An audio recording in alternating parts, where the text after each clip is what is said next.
பார்க்கவே சூப்பரா செம சாஃப்டா வாயில போட்டா கரைஞ்சி போயிடுற மாதிரியான ஒரு ஸ்வீட் ரெசிபி தான் ரெடி பண்ணியிருந்தேன். மில்க் மேட் மோர் தென் 2 வீக்ஸா ஃப்ரிட்ஜ்லேயே இருந்துச்சு. ஏதாவது ரெசிபி ட்ரை பண்ணலான்னு யூடியூப் ரெஃபர் பண்ணிட்டு வெறும் 3 பொருளை வச்சு சூப்பரா ரெடி பண்ணிட்டேன்.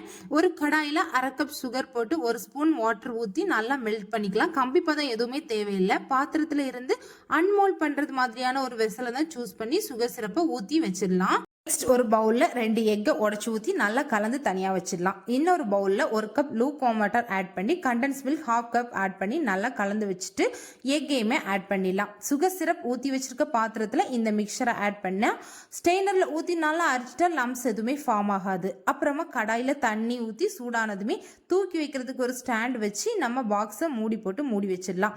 15 மினிட்ஸ் சிம்லேயே வச்சுட்டு ஓப்பன் பண்ணிடலாம். டூத் ஸ்டிக் வச்சு செக் பண்ணிவிட்டு அன்மோல்ட் பண்ணிடலாம். சூப்பரான ஜெல்லி மாதிரியான புட்டிங் சூப்பராக ரெடி ஆகிரும். என்னோட சேனல் பிடிச்சிருந்தா கண்டிப்பாக சப்ஸ்கிரைப் பண்ணுங்கள்.